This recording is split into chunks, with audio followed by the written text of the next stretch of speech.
Welcome to the video, guys. My name is Ben Martin. I'm a photographer, filmmaker, and an American Ninja Warrior athlete, as you can see right here. Today, we're talking about new heat on the block, the newest full-frame mirrorless cameras in the EOS R series. And this is going to be an exciting topic. I'm very stoked to bring these specs to your guys' attention to talk about which models they're going to be releasing in the near future. Just to get this right off the bat, my source is canonrumors.co, and they are to be considered a pretty reliable source. I'm going to throw some screen grabs on the video so you guys can see what they presented themselves, in addition to hearing me go over them. Now, apparently the bold specs are the ones that are the most likely to be true when the camera becomes released. So with that in mind, let's go over talking about the first full-frame mirrorless camera that Canon is going to announce, the EOS RS or the EOS R5. Canon Rumors released specs for both of those cameras, but they have the same exact specs, so I'm guessing it's going to be called either the RS or the R5.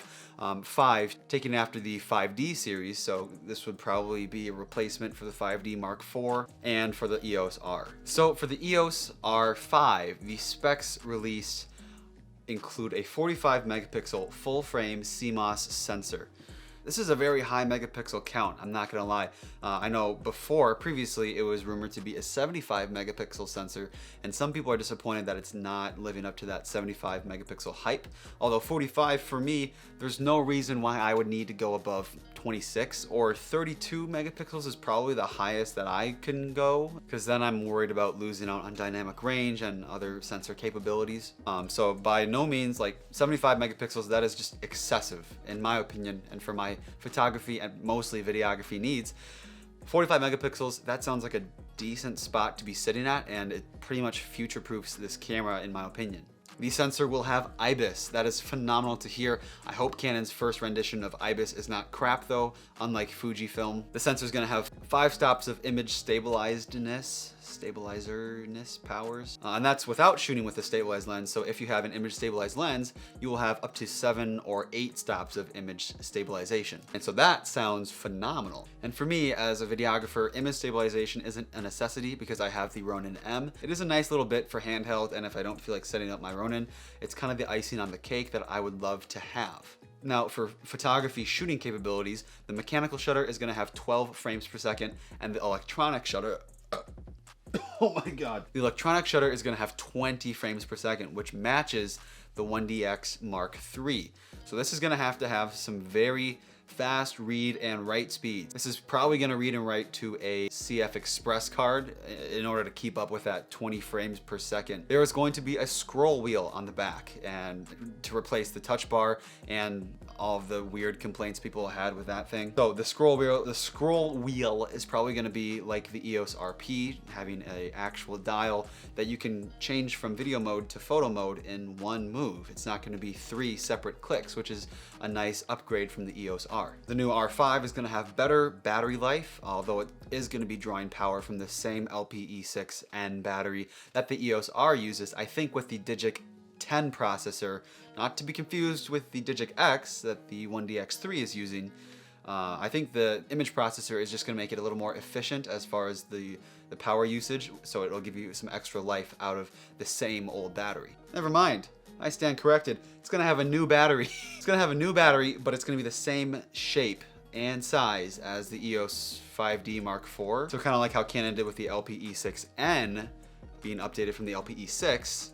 I think that's the case. They're going to update it again to a newer, more power efficient battery. This is where things get exciting. We're gonna be talking about video specs, and so I believe that this camera is meant to kind of be the competition and combat the A7S line for that Sony provides. So with the video specs, you can clearly tell that this is a video-centric, or at least very capable video camera. Right off the bat, we're gonna start with some 8K 30 frames per second raw footage. Holy shit. So 8K, do you need to be shooting 8K? Absolutely freaking not. You do not need to be shooting 8K. I'm kind of triggered because I feel like the world should be content with 4K, at least for a hot second. Tech innovates so quickly, and that's fantastic. I love it. But what's wrong with 4K footage? I don't understand. Unless you're cropping in super duper crop, you're not gonna need 8K, or unless you're playing it in the Omni Theater at the Science Museum.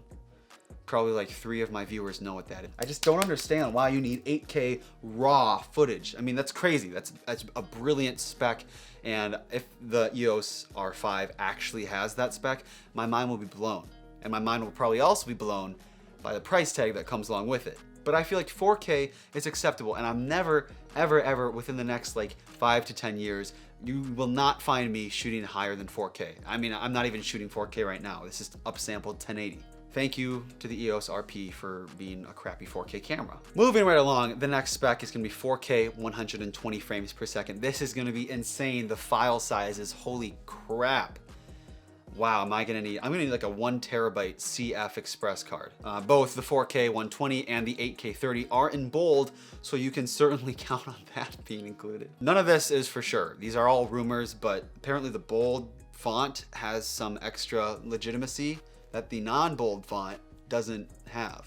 It's gonna have 4K 60, but that isn't in bold, so it might not have it. Now, I feel like if it has 4K 120, it will certainly have 4K 60, but that might just be me. Now, with these two bolded 4K 120 and 8K RAW, I feel like they're gonna have some severe limitations to them just because that's what Canon usually does. And don't forget, this is an EOS R camera, and with all of their previous EOS R releases, there have been limitations that creators haven't been the most happy about. I feel like there might be a heavy crop in the 8K and probably in the 4K 120, but for regular 4K, there better not be a freaking crop, because if the sensor can do 8K, there shouldn't be a crop. It's kind of like Sony's sensor. They drop from a 6K image downsampled to 4K, which doesn't require a crop. I feel like if the Canon has an 8K sensor, there shouldn't be a crop in 4K. Like, I swear, there better not be. And even if there is an 8K, there still better not be 4K crop. Gone are the days of usability with 4K, with cropped 4K, because why would you even buy full frame then? Just get the Canon M6 Mark II or the 90D. Next, the R5 is gonna have built-in 5 GHz Wi-Fi.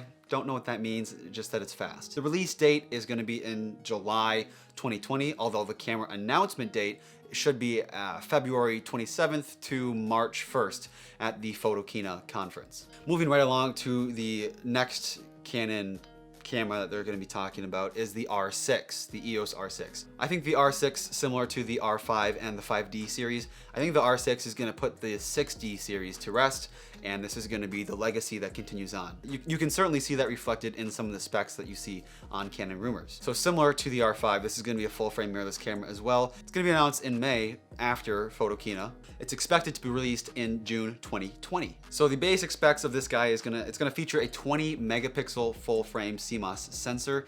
It's gonna have IBIS.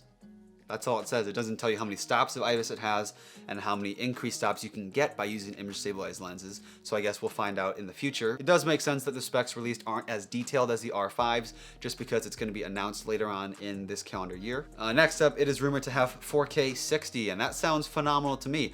If it has 1080 120, I would be fine buying this camera. So if it has, let me go over this. My requisites for the R6 is that it has great IBIS, so usable IBIS, uncropped 4K 24 frames per second, usable 1080 120 frames per second, and if it has 4K 60, that'd be phenomenal as well. It is gonna have a new battery, kind of like the R5, so that should, in theory, make it more power efficient. And yeah, it's gonna have a June 2020 launch. So these are two cameras that I'm very excited for. Canon has also rumored a budget mirrorless camera of the R series that will probably be APS-C sized, or it could be full frame, who knows. But this is rumored to be an even more entry-level camera than the EOS RP, which is kind of crazy because the RP is dirt cheap. It was just $1,000 for me, so I don't know. I guess we'll see this year. I'm very excited for the state of Canon. I think they're really gonna bounce back and make their way into the hearts of filmmakers and photographers again. Who knows, people who have switched from Sony, you might be seeing a lot of why I switched back to Canon videos in 2020 because of these crazy new releases, or at least I hope these crazy new releases of their full frame mirrorless cameras. And I think on the other hand, I think Sony's slowing down as far as innovation. With the A9 Mark II, there was not a lot of changes there. So that was kind of confusing to me, but this gives Canon the upper hand and gives them an opportunity to take advantage of Sony's complacency. Although who knows, they might surprise us with the A7 IV or the A7S III, so I'm very excited to see those new models as well. Even though I've never shot Sony, I've got quite a few friends who shoot Sony. I'm more of a Canon guy myself, so I'm very excited for these releases. I hope that you guys found this news exciting, or that you learned a thing or two about these new cameras. If you enjoyed the video, please drop a like on this video. Share it with your friends if you found this content interesting. I'm talking too fast, that's the thing. Okay, I hope you liked the video, and I will see you on the next one.